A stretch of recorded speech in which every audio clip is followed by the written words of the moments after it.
16h30, nous allons débuter la présentation. Donc, le nouvel Helios. Alors, notre plan de marche pour aujourd'hui, on va parler un peu d'aspects techniques. On a quelques personnes qui sont des responsables techniques. Donc, j'ai réservé une petite, quelques images par rapport à ça, donner un peu d'informations là-dessus, parce qu'on sait qu'il y a quand même une certaine interrogation de la part de la clientèle sur les plateformes utilisées.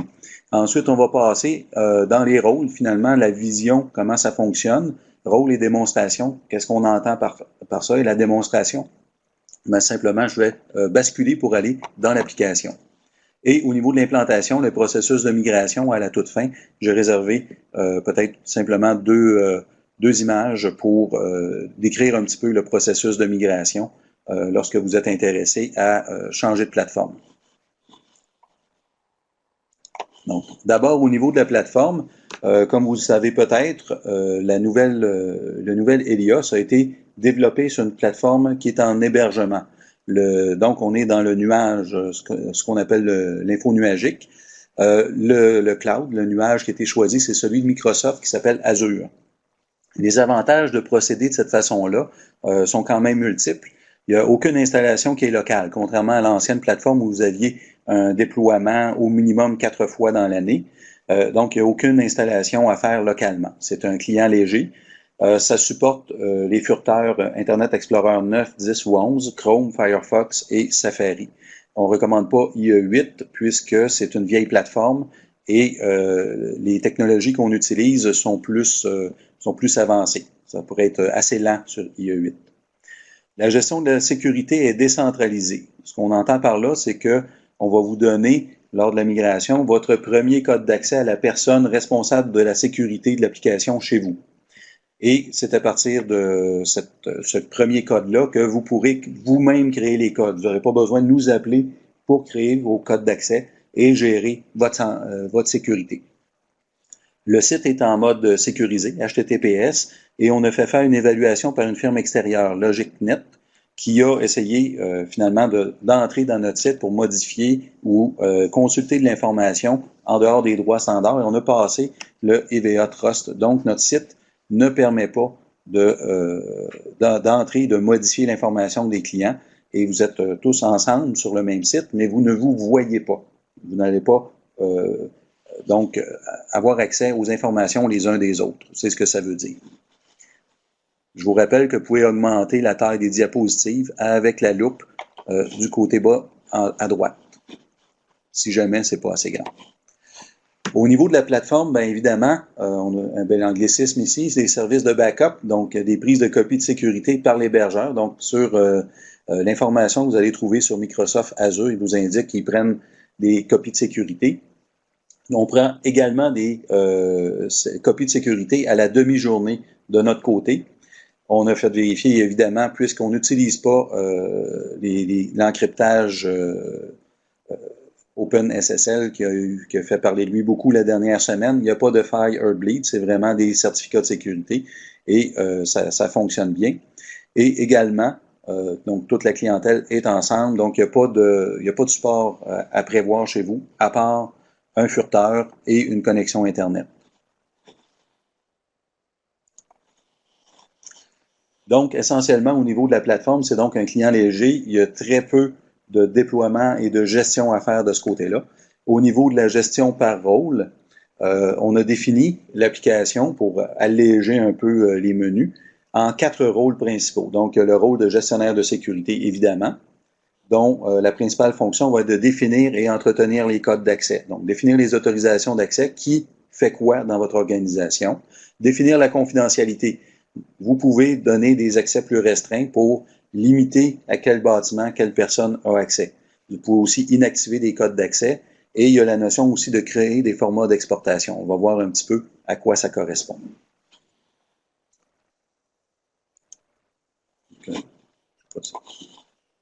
Donc, je vais revenir, je vais simplement basculer sur le partage d'écran et vous montrer un petit peu à quoi ça correspond dans l'application.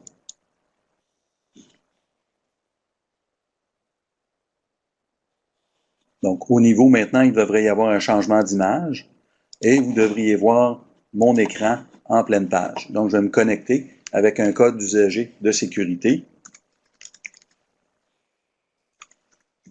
Alors, il s'agit ici de la nouvelle interface. Donc, simplement, lorsqu'on arrive sur l'adresse URL, on aura une connexion qui nous est demandée. Donc, ici, au niveau du gestionnaire de sécurité, on voit que son menu, à lui, est filtré en fonction de ses utilisations à lui. Donc, il y a la gestion de l'information client et la gestion des utilisateurs.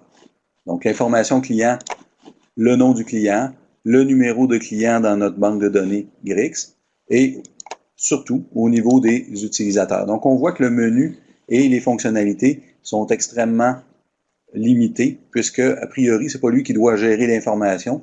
Il est plutôt responsable de gérer les codes d'accès et de gérer les modifications. Donc, on va voir ici le compte en question, le code utilisateur. Il n'a pas accès au mot de passe, il a accès à certains bâtiments à l'intérieur du client et on lui affecte un ou plusieurs rôles, tout simplement avec les boutons ici.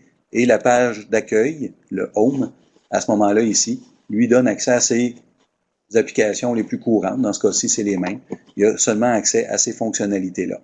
Donc, pour lui, c'est vraiment la gestion de sécurité à l'intérieur de l'application. Au niveau des rôles suivants, il y a le commis. Donc, on l'a appelé commis, mais en fait, c'est l'agent, c'est le préposé au paiement de facture. C'est la personne qui est en charge d'alimenter le système, mais il peut intervenir sur plusieurs informations de base aussi. Donc, on va voir que c'est lui qui a peut-être le rôle le plus large présentement dans l'application. Donc, il va intervenir sur les paramètres de base énergétiques et financiers parce que souvent, on va lui déléguer la mise à niveau de ces informations-là, sur la définition des bâtiments, sur les compteurs, sur les assignations comptables, par exemple. On va également trouver dans ces rôles l'ensemble des factures et du paiement, donc soit la saisie manuelle des factures d'Hydro-Québec, Hydro-Joliette, etc., des différentes villes, soit par fichier au niveau d'Hydro-Québec. De la même façon pour Gaz Métro, soit une saisie manuelle des factures ou récupération Internet des fichiers de données. Et pour les autres, donc ce soit les autres villes qui distribuent de l'électricité, pour Gazifère, pour les courtiers de gaz, c'est une saisie qui est manuelle. On a également la production de listes de paiement, les listes à payer, comme on avait dans l'ancien. Et on a fait un premier lien financier qui est pour le système des commissions scolaires qu'on appelle DAUPHIN, pour dossier financier. Donc, celui-là est effectif depuis juillet dernier.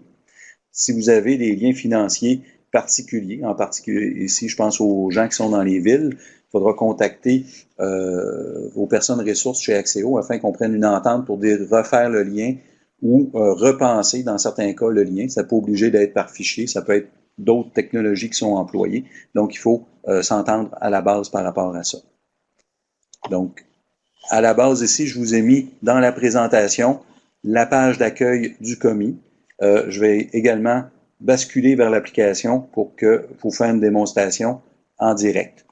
Donc, je vous demande là, pour les personnes de vérifier, pour les personnes que ça n'a pas fonctionné, de vérifier tout de suite avec les informations que vous avez sur l'invitation pour contacter la personne qui est Madame Julie Robert, ici à la Société GRIX, qui s'occupe de ces aspects-là.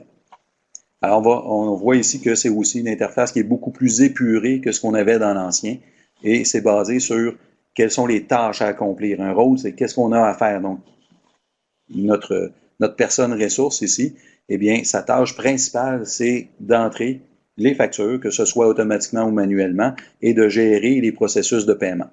Donc, on va voir de quelle façon ça s'applique.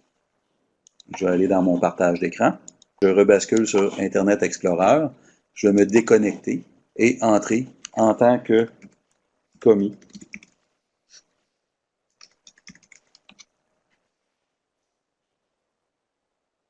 Alors, je vois ici ma page d'accueil pour le commis. Donc, qu'est-ce qu'on a mis dans la page d'accueil?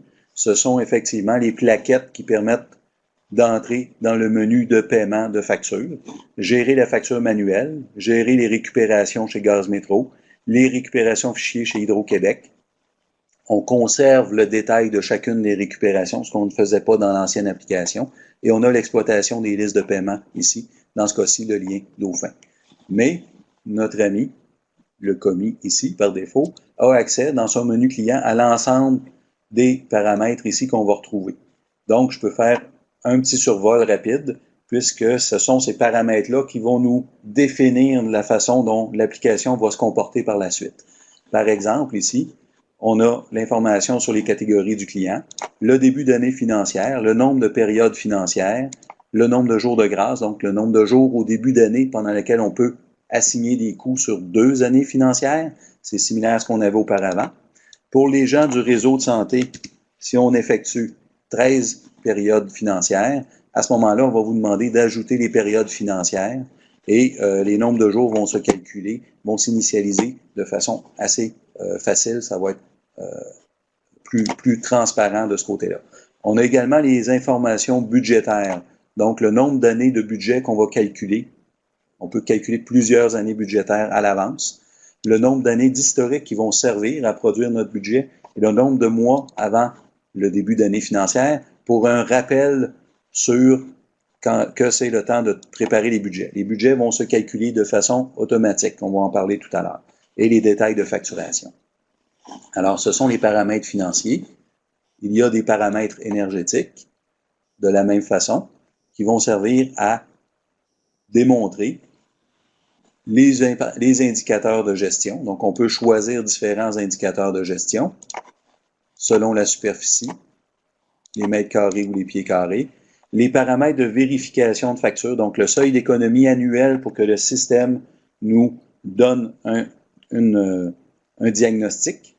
On va voir qu'on est beaucoup plus automatisé que dans l'ancienne application avec ça. Les caractéristiques, donc les caractéristiques, ce sont des tables qui permettent de classer les bâtiments pour faire des regroupements. Et les unités d'évaluation, ben, c'est ce qui nous sert à déterminer les indicateurs de performance. Donc, ce sont des différentes unités de mesure qui sont associées à nos bâtiments.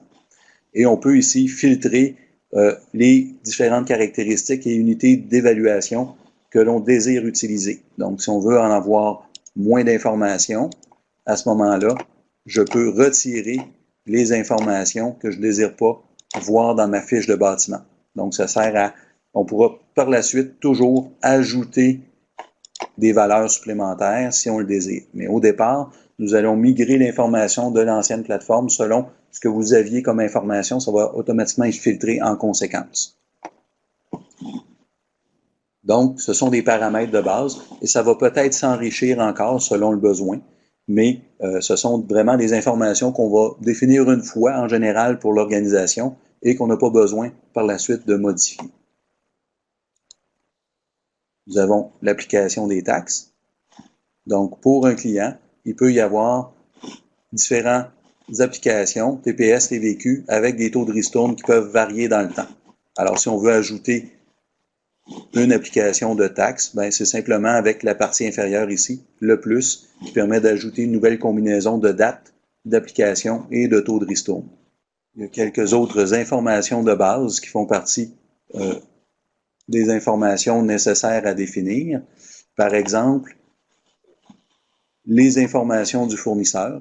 Au niveau du fournisseur, on avait la même chose, mais c'était les fournisseurs, donc le lien, votre numéro de fournisseur dans votre système financier, dans le cas où on met en place le lien vers votre système de finances. Et on a ici la tolérance de vérification. Donc, si on met, par exemple, 2 $, ben, le système n'avertira pas s'il y a une différence d'inférieur à 2 $, il va considérer ça normal pour le fournisseur en question. Donc, il ne fera pas d'avertissement. Par défaut, ils sont à 0 sous. Donc, dès qu'il y a un sou de différence, vous allez avoir un diagnostic. Au niveau de la clientèle ici, au niveau du menu ici dans les informations, lorsque le budget sera préparé, vous trouverez dans Gérer les budgets les différents rapports et les différentes sorties avec le total budgétaire. On va voir les exploitations, mais c'est essentiellement les conditions de calcul du budget ainsi que les montants subdivisés par poste comptable qu'on va retrouver à l'intérieur de ça. Soit par mois, soit par période financière pour le réseau de la santé, donc les 13 périodes financières qu'on a pu définir tout à l'heure. Donc, au niveau des postes comptables, lorsqu'on prend un client particulier, on peut avoir une charte comptable qui est très simple selon le seul objet de dépense, mais au niveau des postes comptables, on peut également ajouter des postes reliés à l'énergie, des postes aux frais de retard de paiement, les frais administratifs, des postes reliés aux comptes de banque comme on retrouve dans les interfaces Unicité de Axéo, également pour des autres frais qui peuvent être séparés. Et on peut également isoler les taxes et les ristournes sur des postes comptables particuliers. Donc, vous êtes responsable de votre charte comptable. Vous pouvez donc les définir comme vous voulez. Nous allons transférer toute l'information qu'il y avait dans l'ancienne application.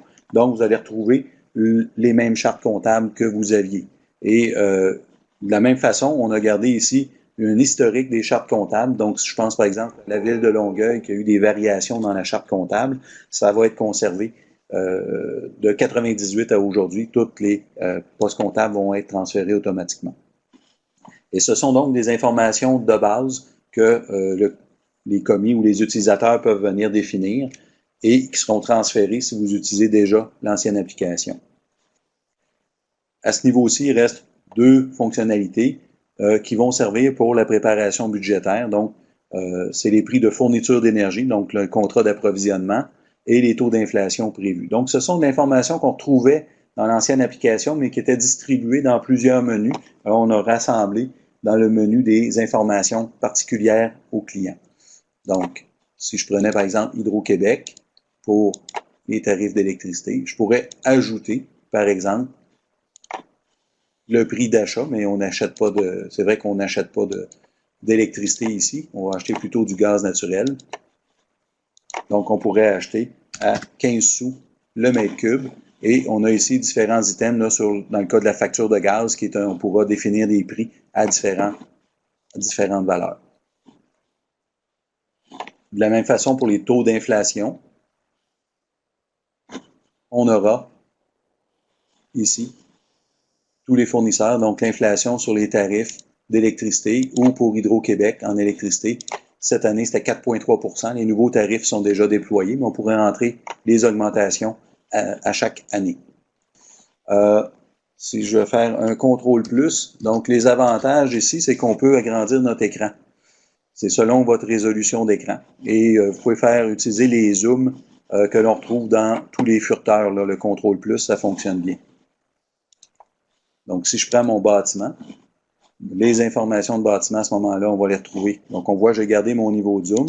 J'ai mes bâtiments ici. J'ai mes différentes zones. Donc, je peux réduire la zone ici et faire afficher le bâtiment. Donc, j'ai mon client, j'ai un numéro de code de bâtiment, une dénomination. J'ai son numéro civique, Province Canada. Donc, on voit ça, c'est similaire à ce qu'on avait. Il n'y a pas de raison de changer l'identification des bâtiments. Ce qu'on a ajouté ici, je ne sais pas pourquoi il me fait des lignes blanches, là. Ça peut être dû au zoom, justement. Donc, si je le descends un petit peu, on a utilisé de la géolocalisation pour trouver les stations météo les plus proches. Donc là, il m'en met beaucoup. On voit ici dans le bas les mesures de bâtiments, donc les mètres carrés. On peut avoir ici des nombres de logements, le nombre de lits ouverts, les superficies des aires communes. Donc, selon ce que vous avez filtré au niveau des paramètres, vous allez voir plus ou moins d'informations ici dans les unités de mesure associées à notre bâtiment. Et de la même façon, vous allez voir plus ou moins d'informations sur les caractéristiques des bâtiments à ce niveau-ci. Donc, la fiche de bâtiment a été essentiellement, je vois pourquoi j'ai des blancs ici, là. Des fois, c'est relié avec le furteur aussi. Dans mon bâtiment, j'ai également accès donc à la touche plus qui permet d'ajouter, la disquette pour la sauvegarde, le bouton stop qui permet d'inactiver un bâtiment, la destruction, mais qui est toujours bloquée si on a de l'information d'accrocher sur le bâtiment, et la liste des comptes associés qui nous permet d'aller voir le compteur et les factures. Donc, je peux aller directement dans mon compteur. Et on a ici également au niveau du compteur, donc je vais automatiquement me placer sur le compteur. Et j'ai au niveau de la recherche ici la possibilité de chercher par information dans les compteurs ou à l'intérieur des bâtiments des fournisseurs des types d'énergie. Donc, je peux faire une recherche qui va limiter l'information. Donc, j'ai mon numéro de série qui va probablement sortir ici. Donc, pendant que ça cherche. Alors, lorsque je regarde mon compteur ici, je vois tous les comptes ici qui contenaient le numéro de série 640EQ, quelque part dans les descriptifs. Donc, c'est dans tous les descriptifs qu'on a vérifiés. Alors, je vois mes compteurs ici, les informations techniques, les éléments d'installation, les informations d'éléments contractuels, donc les puissances minimales, les puissances souscrites, les volumes contractés. Ça va varier selon le type d'énergie. Et lorsqu'on change une information, automatiquement, il nous demande la date ici à côté, de façon à créer une nouvelle, ce qu'on appelle une nouvelle version de notre compteur. Donc, c'est qu'est-ce qu'il y a eu comme modification dans notre compte au fur et à mesure du temps, qu'est-ce qui a été changé. Et on voit ici que l'information est conservée. Donc, il y a une traçabilité qui est mise dans l'application sur chacun des changements. Donc, on peut retracer toutes les informations là-dessus. Savoir qui a fait le changement, quand. Donc, les informations de compteur, c'est similaire à ce qu'on avait, mais on a regroupé un petit peu ce qui était dans les événements et la définition des compteurs. On a regroupé ça ensemble. On aura également au niveau de la distribution comptable l'information de base sur quelles sont les assignations comptables associées à un compte en particulier. Donc, je peux grossir encore, CTRL plus. Donc, ici, j'ai un seul poste comptable d'associé à ce compteur-là. Et je peux en ajouter un autre pour dire, ben, j'ai seulement des codes de type énergie, mais je pourrais un des autres codes, puis créer des ratios comme ça. Et donc, ça, c'est les informations de base, ce qui fait que finalement, au niveau de mon commis, c'est des informations qu'il y a à entretenir, à mettre à jour de temps à autre, mais essentiellement, sa base, c'est vraiment la gestion de factures, ce qu'il va voir le matin en rentrant dans son tableau, c'est vraiment les fonctions qui touchent la facturation.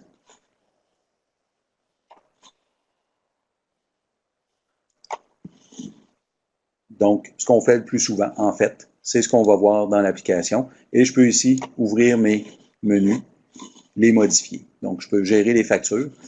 Et on voit ici, on a directement à l'écran la liste des factures qui sont en attente de paiement. Donc, j'ai ici pour le fournisseur. Ensuite, sous ce classement-là, j'ai les numéros de compte. Donc, je peux voir visuellement, directement, quelles sont les factures, quels sont les montants qui sont en attente de paiement. Je n'ai pas besoin de sortir un rapport en fonction de ça. Je peux le classer par numéro de compte. Ça va peut-être répondre un petit peu à la demande de Mme Pouliot. Et par la suite, en fonction des dates d'échéance, des numéros de facture, des numéros de contrat dans le cas d'Hydro-Québec, avec les montants, la TPS, la TVQ et les frais d'administration. Donc, si je vois que j'ai des frais d'administration, ben, j'aurai même un hyperlien qui va me permettre d'aller trouver la facture sur laquelle on aura eu des frais d'administration. Donc, on voit que j'ai 82 ici. C'est 82 sous de frais de retard de paiement. On trouve ici. On va trouver directement un lien sur la facture pour les organisations qui désiraient ne pas payer les frais d'administration, les enlever des informations. Et si j'allais dans la gestion de facture, donc comme on a vu, on a des plaquettes qui nous permettent d'aller directement choisir. Et si on a ici, je peux choisir un numéro de compte et on aura la liste des factures. Et puisque je suis un commis, ben je peux voir directement ici que je suis en mode insertion de factures. Donc, je peux entrer des factures, un nombre de jours. Ce sont les mêmes facilités dans la saisie manuelle qu'on avait auparavant, sauf qu'on a mis immédiatement le focus, l'emplacement de la souris, si on veut, sur le nombre de jours, parce que c'est l'information qui est la plus souvent utilisée. On a le statut des factures ici, les statuts de factures réelles, estimées, manquantes, lorsqu'on a un trou. On a les informations sur le détail de consommation, les prix de fourniture. Donc, on voit ici qu'il y a un petit indicateur qui est apparu. Donc,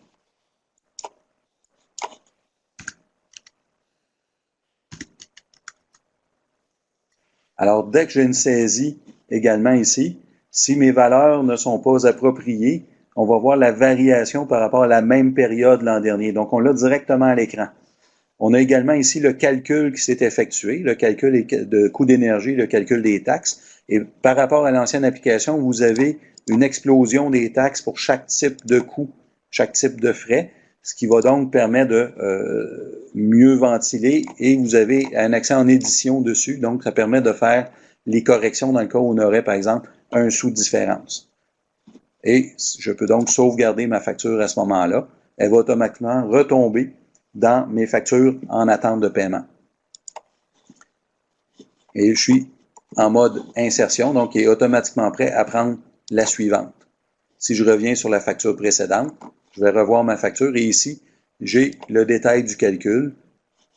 On est en train de travailler sur les tarifs domestiques. Et dans les tarifs 1 de gaz métro, si j'allais sur un tarif d'électricité, donc d'ici 2 semaines environ, les détails de tarifs de gaz vont apparaître. Donc, si je prenais un compteur électrique, si je retourne sur une facture, donc ici, je vais voir le détail de calcul. Donc, 31 jours pour le tarif, au tarif domestique multilogement, la redevance d'abonnement mensuel, les premières tranches, le coût de consommation. Ce sont les montants qu'on va retrouver sur les factures telles qu'on les trouve chez Hydro-Québec ou Gaz Métro, donc par différents items par catégorie. Et de la même façon que dans l'ancienne application, cette reproduction des calculs de l'application va nous servir également pour la budgétisation et le suivi des économies d'énergie, par exemple, et les diagnostics. Une nouveauté. Vous avez ici la possibilité d'annuler les factures. On voit l'information sur la liste de paiement. La facture est remplacée par quelle nouvelle facture?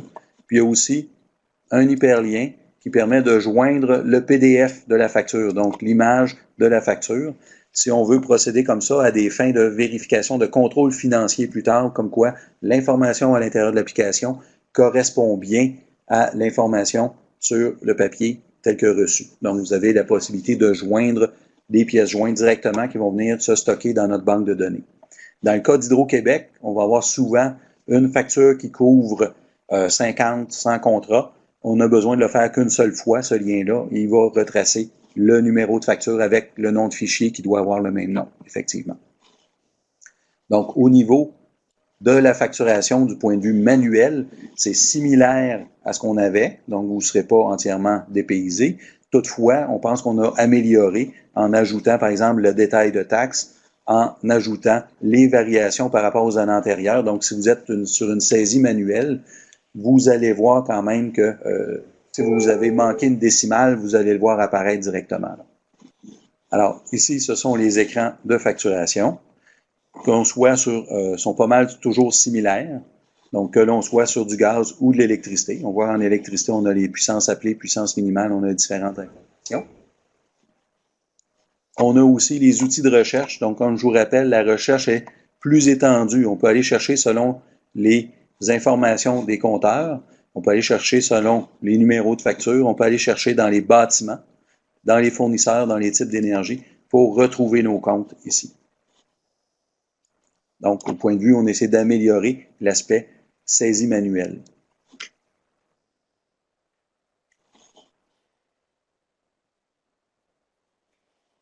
Au niveau du tableau de bord, ici, donc la page d'accueil du commis, alors, ce qu'il voit, sa saisie manuelle s'il y a des factures à entrer, particulièrement le mazout, les récupérations électroniques qui proviennent de Gaz Métro.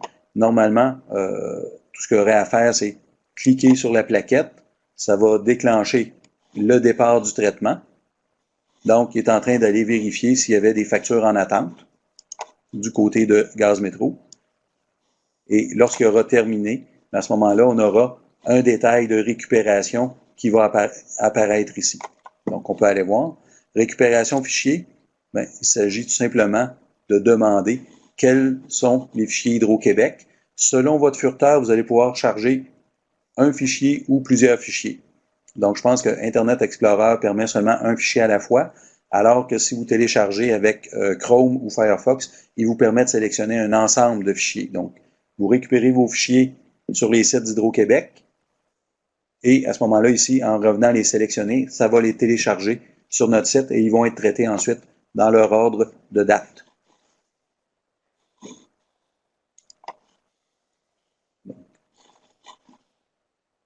Donc, plutôt que d'avoir les fonctionnalités dans les menus, sont également présentes dans le menu, mais vous les voyez directement à l'écran.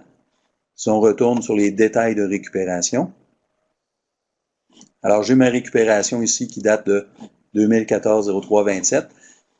Dans la nouvelle plateforme, on peut donc récupérer les factures et on peut réimprimer le résultat à des fins de validation de l'information. On peut retourner sur les anciennes récupérations pour voir qu'est-ce qui s'est passé. Donc, c'est plus à titre de documentation de qu'est-ce qui s'est passé avec nos données, avec nos récupérations. On pourra toujours retourner. Ce qu'on ne pouvait pas faire dans l'ancienne application, il fallait absolument imprimer, sinon on perdait l'information, tandis qu'ici, elle est toujours disponible. Donc, ça nous donne ici qu'est-ce qu'il y avait comme message qui avait été reçu.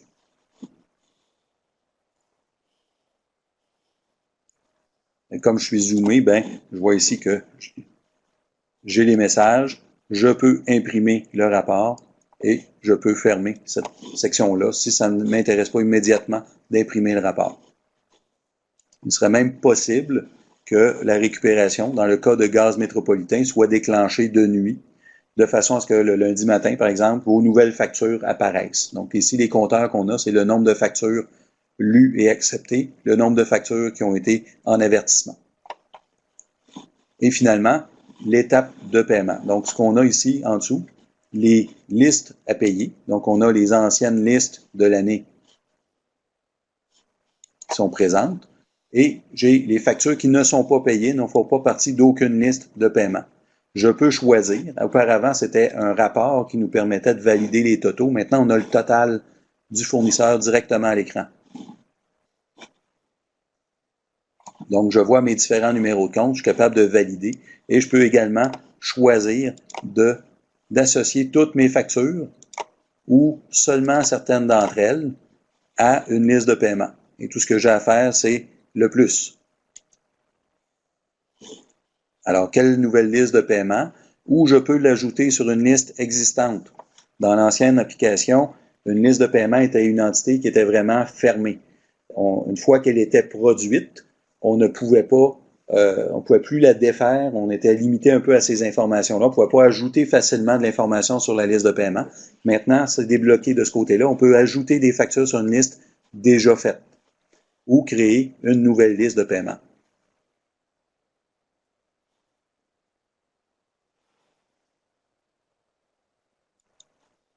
Alors, pendant que ça processe, on va créer ça. On voit ici que j'ai plusieurs onglets. J'ai les anomalies de coûts.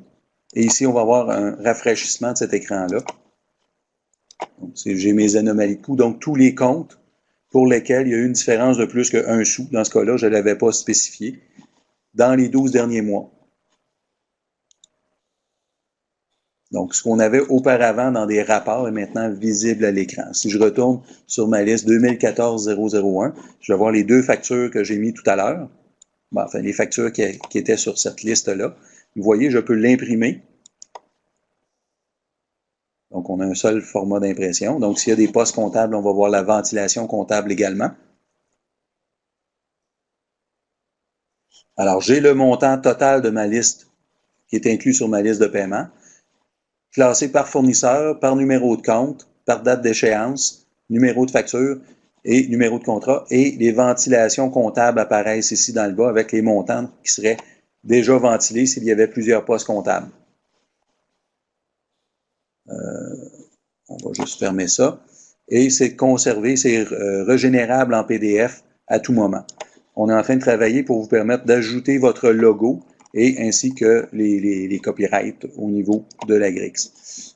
Donc, on a au niveau de ma liste de paiement, j'ai donc ma liste de paiement qui est ici, mais j'ai également l'option ici de défaire la liste de paiement, ce que je ne pouvais pas dans l'ancien. Je peux également retirer des factures si j'ai fait des entrées que je ne désirais pas faire. Donc, la liste de paiement est beaucoup plus flexible, l'étape finale étant l'exportation vers votre système financier. Tant qu'une liste n'a pas été envoyée au système financier, on peut ajouter des choses dessus, on peut en enlever, on peut plus ou moins l'amalgamer ou même la défaire complètement. Donc, ce qui prenait une opération qui prenait 6 ou 7 étapes, maintenant peut se faire en quelques clics, en peut-être 3 clics. On valide visuellement les montants. Si c'est correct, on crée notre liste et on peut en faire plusieurs. Et par la suite, dans l'exportation ici, tout ce qu'il y a à faire, c'est sélectionner une ou plusieurs listes de paiement et on peut les exporter selon le format tel qu'on a mentionné tout à l'heure, qui est à discuter pour certaines villes ou pour le réseau de santé aussi au niveau de la gestion. Donc, eux, dans certains cas, ils ont 2 fournisseurs principaux. Ce sera à discuter avec les fournisseurs si on veut envoyer l'information pour alimenter le système comptable. Une variation ici, les listes de paiement à l'exploitation vont nous permettre, pour les contrôleurs financiers, d'aller vérifier, d'aller chercher l'information des factures, de réimprimer les listes de paiement en tout temps, et on les a classées par année financière aussi. Donc, on a ajouté de façon automatique un préfixe d'année financière que vous allez voir apparaître lors des migrations, de la conversion vers la nouvelle plateforme. Donc, on a vraiment essayé de diminuer la charge de travail, de simplifier la charge de travail pour que, au niveau de la saisie, ce soit encore plus simple, plus facile à exploiter et plus rapide en fait, là. Puis, si jamais vous avez des suggestions, des idées, n'hésitez pas à nous en faire part. On cherche toujours à avoir finalement une application qui est plus efficace que ce qu'on avait auparavant. Alors, le gestionnaire d'énergie, alors on avait une question tout à l'heure, est-ce qu'on peut gérer les consommations? Bien, effectivement, un des buts de l'application, c'est de pouvoir surveiller les consommations. On a vu qu'au niveau du détail de facture, on peut aller vérifier nos factures puis aller avoir de l'information là-dessus. Mais le but, c'est aussi de produire des bilans, de produire de l'information et d'essayer de diagnostiquer nos situations problématiques. Donc, on va voir de quelle façon ça se produit. Alors, on a un tableau de bord pour le gestionnaire énergie qui va permettre d'aller sélectionner plusieurs années, d'avoir le détail par énergie, qui va permettre d'utiliser notre groupement selon nos catégories de bâtiments. On avait nos catégories de bâtiments tout à l'heure, on pourra les utiliser, ces catégories-là. Ça pourra utiliser selon les régions. On va voir apparaître nos indicateurs de gestion sur les tableaux de bord, donc soit le gigajoule ou le kilowattheure équivalent, le kilowattheure par mètre carré, dollar par mètre carré, et dollar par kilowattheure équivalent, gigajoule, etc. Et on a également des minimums, maximums, moyennes qui vont apparaître, qui sont possibles. On a finalement regroupé plusieurs fonctionnalités qui étaient dans le menu des analyses et on a mis ça ensemble dans un tableau de bord. Et on a également inclus là-dedans la projection et les budgets. Donc, si j'avance, donc c'est un petit peu les paramètres. Je peux basculer pour vous mettre ça plus grand. N'oubliez pas, vous pouvez télécharger le PowerPoint si vous voulez regarder ça de plus près. Au niveau des commissions scolaires, les bâtiments sont automatiquement classés selon la classification du ministère de l'Éducation. Donc, c'est quelque chose qu'on offre un petit bonus à notre marché. Et ça va ressembler à peu près à ça. Donc, c'est un des formats, selon les paramètres qui étaient présentés sur la page précédente. C'est un des résultats qui est possible sur la page d'accueil du gestionnaire d'énergie. Alors, je vais passer en mode réel pour démontrer un petit peu à quoi ça ressemble pour le gestionnaire d'énergie. Il y a également d'autres facilités. Oups, j'ai oublié d'activer le partage d'écran. Il y a également d'autres facilités, d'autres diagnostics qui vont s'afficher dans le bas de l'écran et on va y arriver dans quelques secondes. Alors, je vais devoir évidemment me déconnecter. On va dire bonjour à mon commis et je vais me connecter sous un code gestionnaire énergie.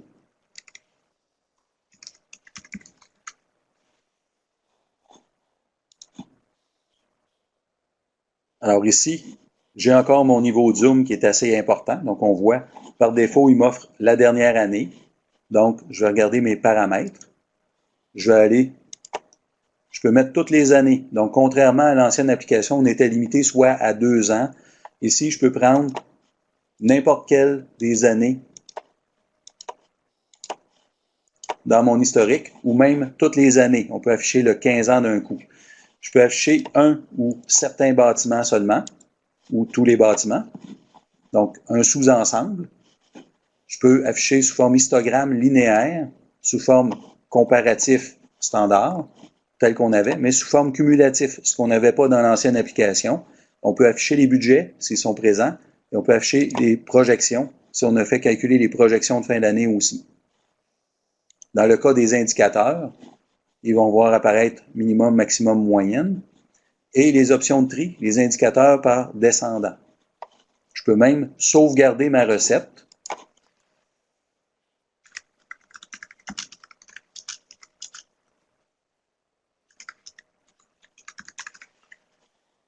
Pour l'utiliser par la suite, venir la récupérer. Donc, lorsque j'applique ça au niveau des paramètres, je peux fermer ma section de paramètres et on voit ici, il est en train de faire ses mises à niveau. Alors, c'est une forme cumulative. Donc, chaque mois est la somme des informations des mois précédents. Je vais juste baisser mon niveau de zoom un petit peu. Alors, comme ça, on voit au premier mois, dans ce cas-ci, l'année financière, on est toujours aligné sur l'année financière. Donc, pour les commissions scolaires, c'est juillet ici. Pour le réseau de la santé, vous allez être sur le mois d'avril. Alors, vous voyez vos consommations selon la source d'énergie. Vous voyez les kilowattheures équivalents.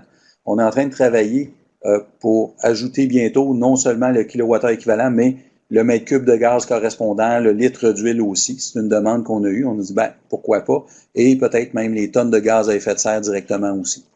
J'ai donc la somme, simplement en glissant par-dessus, je vois mes chiffres.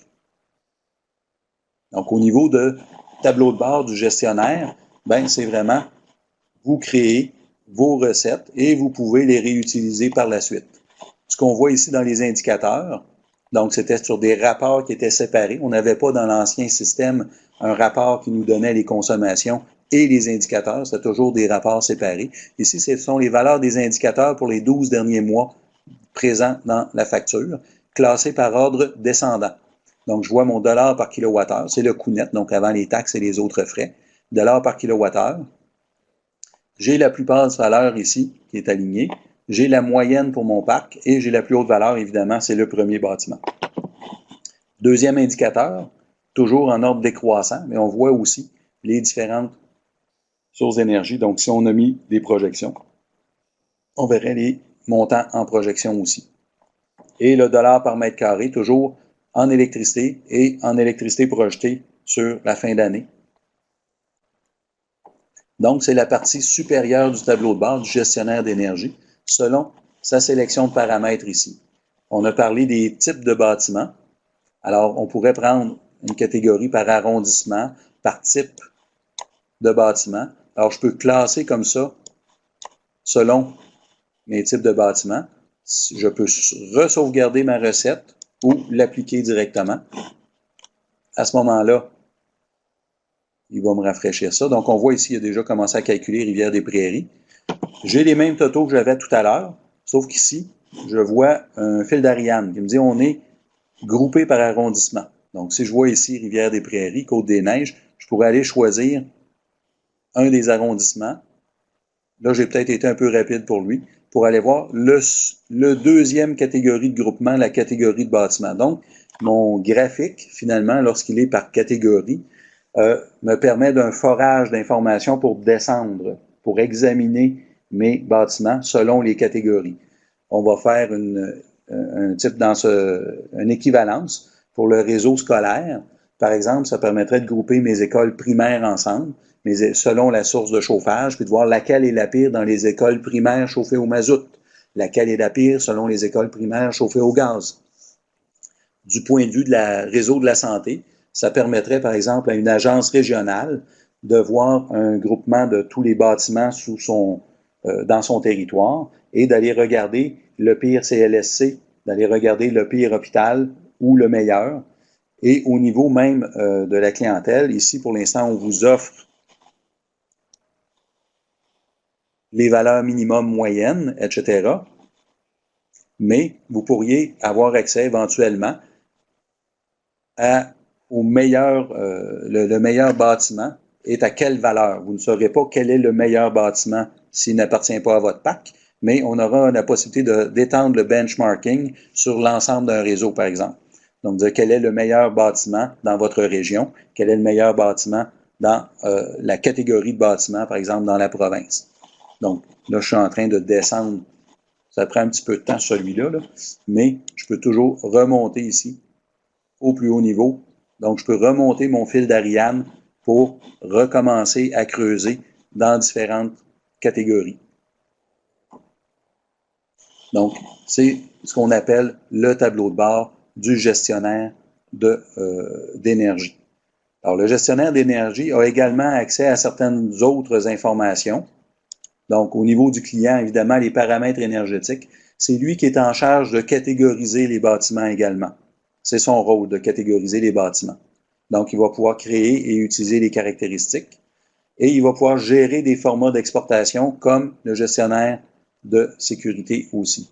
Alors, les formats d'exportation, ça permet tout simplement de sélectionner des informations dans nos différentes tables et de les placer dans un certain ordre. Et lorsque l'on revient ici sur notre tableau de bord que vous avez créé, des formats d'exportation, donc c'est libre à vous. Alors, si je reviens sur ma recette, voilà, j'ai une recette qui était toute faite. Je vois dans mon tableau de bord ici un bouton « Exporter les données » qui me permet d'envoyer les données sur différents formats usuellement travaillés. Donc, ça me permet d'exporter selon mon choix d'informations que j'ai à l'écran et le choix d'informations que j'avais sélectionné dans mon format pour envoyer ça dans des fichiers Excel. Donc, on a essayé d'intégrer les fonctionnalités Excel, un petit peu les facilités qu'on avait si vous voulez vous établir, par exemple, peut-être certaines productions à côté. C'est toujours possible, mais avant de faire de nouvelles productions, ce qu'on vous demande, c'est ces productions-là, est-ce que nous, on pourrait les faire et les intégrer? Si c'est intéressant pour vous, c'est peut-être intéressant pour d'autres villes, d'autres commissions scolaires.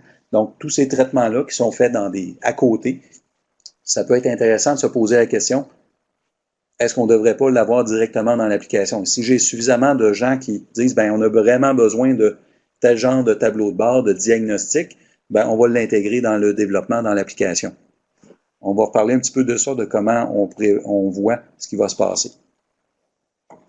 Il y a également d'autres fonctionnalités qui étaient présentes, donc ça couvre au niveau des tableaux de bord tout ce qu'on avait dans les tableaux et les analyses. Donc, ce qu'on va maintenant regarder, c'est ce qu'on avait dans les menus de simulation. Un petit point de détail, on récupère les températures. Donc, bientôt, vous allez voir apparaître aussi les degrés jour par rapport à chacune des années pour tenir compte du facteur de température. Ça va se faire de façon automatique. Vous n'aurez plus à intervenir là-dessus. Toujours par notre géolocalisation dans le bâtiment. On va automatiquement chercher les données de température. Au niveau du gestionnaire d'énergie, il est en charge de vérifier qu'il ne laisse pas de compte pour lequel il y aurait des montants perdus. Donc, de façon automatisée, à chaque semaine, chaque mois, chaque 3 mois, selon vos paramètres énergétiques, on va vérifier vos comptes pour savoir est-ce qu'il y aurait une amélioration entre le tarif que vous payez présentement et un autre tarif. Vous êtes au courant qu'Hydro-Québec vient de modifier ses tarifs au niveau du tarif G. Donc, probablement que vous avez certains comptes qui sont au tarif G présentement qui verront apparaître un tarif proposé de G9 ou de tarif M avec le montant d'économie annuelle qui va apparaître au bout. Donc, vous allez avoir un diagnostic qui va être constant. À chaque fois qu'il y a des nouvelles factures qui entrent, à chaque semaine, si vous le désirez, on va vérifier ça. Et donc, lorsque le traitement est déclenché, ça se déclenche de façon automatique, vous allez voir dans cet onglet-là ici, les endroits, les différents compteurs pour lesquels il y aurait une économie suffisante pour justifier une demande chez le fournisseur. Donc, sans avoir à intervenir, à faire un déclenchement. C'est un changement de façon de penser. L'ancienne application, vous deviez faire des rapports pour vérifier ces choses-là. Maintenant, vous n'avez plus à faire le rapport. On vous donne immédiatement les résultats. Donc, au niveau des gestionnaires, on doit penser en termes de résultats. Quels sont mes résultats en énergie? Quels sont mes résultats en optimisation tarifaire? De la même façon, au niveau de l'optimisation du facteur de puissance, c'est une donnée technique en électricité. S'il y a des compteurs pour lesquels vous avez de mauvais facteurs de puissance, si les économies sont suffisantes, donc toujours selon vos paramètres clients, vos paramètres énergétiques, vous avez mentionné, c'est au moins 100 $. Ben, s'il y a plus de 100 $ d'économie annuelle, vous allez voir apparaître ici tous les dossiers pour lesquels il y aurait une intervention à apporter. Donc, ça va se faire. Et on va enrichir ce tableau de bord-là pour dire, bon, est-ce qu'il y aurait lieu d'optimiser également le facteur d'utilisation? Combien d'argent me coûtent des mauvaises pointes de puissance? On verra sur le gaz quelles sont les optimisations qui sont possibles de faire également. Donc, tout ça va se faire de façon automatique. On va vous soumettre les résultats au fur et à mesure qu'il y a un enrichissement qui se fait ici. Donc, si je reviens. Donc, toutes les données sont visibles à l'écran et vous avez également accès au compteur, au bâtiment, aux factures pour l'interrogation. Vous n'avez pas le droit de modifier en tant que gestionnaire les factures. C'est la responsabilité des commis. Mais vous pouvez modifier les compteurs pour changer les tarifs, changer les informations techniques, changer peut-être les clauses contractuelles et les bâtiments, s'il y a des variations dans les mètres carrés, par exemple, ou des variations à d'autres endroits. Donc, c'est une approche qui est un petit peu différente, qui est assez différente de ce qu'on avait auparavant. En passant, ces choses-là sont également disponibles si vous avez des tablettes. On parle ici que c'est multiplateforme, ça fonctionne également sur les tablettes. Donc, je vous rappelle ici, si on voulait faire un rapport 1-5 ans, typique, tel qu'on avait dans la dernière année, je peux simplement le mettre en mode normal. Je peux enlever la projection. On n'avait pas la projection de fin d'année auparavant. On n'avait pas nécessairement non plus les regroupements qui étaient possibles. Alors, sur la question, est-ce qu'on voulait comparer? Oups, ça fait trop longtemps. Il y a eu trop de questions. Après 20 minutes, l'interface se déconnecte. Je pourrais le faire avec le gestionnaire financier aussi. Alors, de la même façon, on a la sélection, ça va être la dernière année avec les budgets. Donc, je peux sélectionner « 5 ans » sous le mode normal et appliquer. Est-ce que j'aurai comme format de rapport? Je n'ai pas grand-chose. Ah, le voilà. Alors, ce que j'ai comme format de rapport, c'est ce que j'avais par rapport à mon bilan 1-5 ans auparavant, au niveau du graphique. Et je vois directement mes valeurs une à côté de l'autre. Le gestionnaire financier a également accès aux listes de paiement, aux anomalies de coûts, et il y aura accès, au niveau de ses paramètres, aux informations pour la préparation budgétaire. Donc, c'est vraiment au point de vue des coûts. Dans les paramètres, il y a des paramètres qui sont un peu différents. Il pourra sélectionner des types de coûts. Par exemple, pour vérifier, isoler les frais d'administration, isoler les crédits, isoler les autres frais. Donc, c'est des choses qu'on n'avait pas nécessairement dans l'ancienne application, ou en tout cas, c'était distribué sur plusieurs rapports différents. Maintenant, on a combiné ici les différents types de coûts également, les différents types de frais. On peut classer par type de coût ou par type d'énergie. Donc, je vous rappelle que ici, vous pouvez sélectionner les différents items et sauver votre recette qui va correspondre au tableau que vous préfériez ou à de nouveaux formats. Alors ici, je ne sais pas s'il y a beaucoup de frais d'administration dans cette organisation-là. Ça peut prendre un petit délai de rafraîchissement. Bon, on en voit un petit peu, mais c'est vraiment très faible dans le cas qu'on a ici. Même si vous aviez des frais de retard de paiement, il y aurait quelque chose d'un peu différent. Donc, c'est le même principe, sauf que par-dessus, on aura toujours la possibilité d'ajouter les budgets. N'oubliez pas que s'il y a des budgets ou des projections de coûts de fin d'année, ce qu'on avait dans les menus, dans 2 menus séparés auparavant, maintenant, ça peut être centralisé ensemble. On aura le suivi. Et on peut même aussi avoir une personne qui est gestionnaire énergie et finances, auquel cas, il va voir les 2 tableaux de dollars et de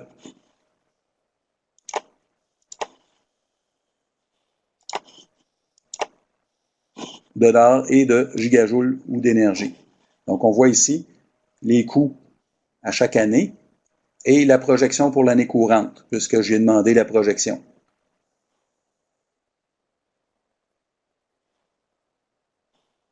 Les budgets n'ont pas été faits dans ce cas-ci pour 2014, donc je n'ai pas la colonne budget qui apparaît.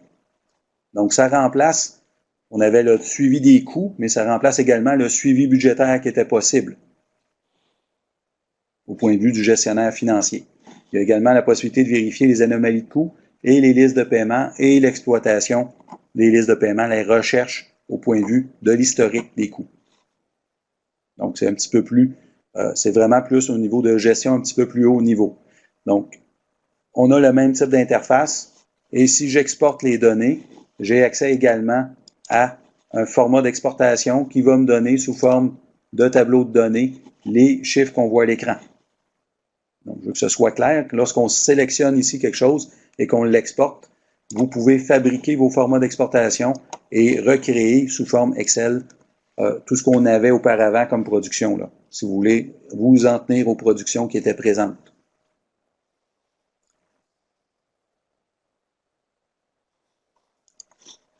Donc, au point de vue des gestions, c'est dans les formats d'exportation ici. Au point de vue de la préparation des budgets, c'est un processus qui est automatisé.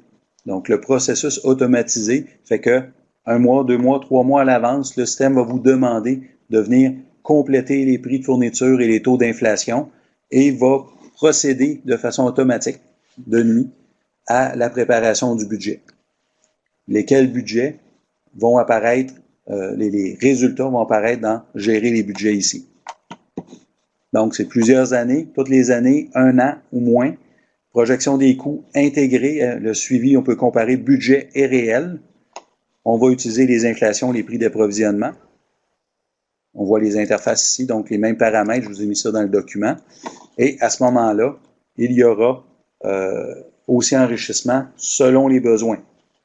Pour l'implantation du nouvel Helios, donc si vous êtes prêt à migrer, plan de migration en 3 temps. Donc, vous pouvez nous contacter. Vous nous envoyez votre banque de données pour vous inscrire à une formation. On va migrer les données sur le site de démonstration de formation, tel que vous le voyez. Il y aura formation. Ça va nous permettre également de valider qu'on n'a pas rencontré de pépins à la migration. Et dans les 2 semaines suivantes, vous nous enverriez votre banque de données avec les modifications s'il y a lieu. Et on va migrer sur le site de production à ce moment-là. Donc, on essaie de garder les délais le plus court possible. Évidemment, dans le cas de ville, s'il y a lieu, il faut falloir prévoir à l'avance la mise en place des interfaces pour être sûr de ne pas avoir d'interruption de service de ce côté-là. Le coût de la migration, donc au niveau de la licence d'utilisation, c'est un seul coût annuel qui couvre l'hébergement, les frais d'utilisation et tout. Il y a un coût sur la migration selon votre nombre de compteurs. Il y a un estimé qui va vous être envoyé. On prévoit, plus les banques de données sont volumineuses, plus ça peut être long pour valider l'information et s'assurer qu'on a que tout fonctionne bien. Donc, c'est un peu le principe de base. Donc, pour les petits clients, c'est un coût qui est plus faible. Et pour les clients plus importants, il y a un coût qui est un petit peu plus grand. Au niveau de la formation, ce qui est prévu, ce sont des demi-journées de mise à niveau, gestion des factures et paiements, donc le rôle du commis, premier rôle, et les tableaux de bord, les exportations, et j'ai pris note de toutes les demandes. Il y aura une plateforme d'échange communautaire. Donc, tous les commentaires que vous m'avez faits aujourd'hui, le lancement est prévu dans la semaine, je crois. On pourra reprendre ça. Vous pourrez vous inscrire. C'est comme une communauté. Donc, vous pourrez vous inscrire. Ça vous mettra au courant des nouvelles modifications de l'application, des nouvelles fonctionnalités qu'on développe au fur et à mesure qu'elles vont apparaître. Ainsi que, moi, ça va me servir pour ramasser les commentaires. Donc, s'il y a des commentaires, tous les commentaires qui ont été faits, c'est sûr, je vais m'en servir.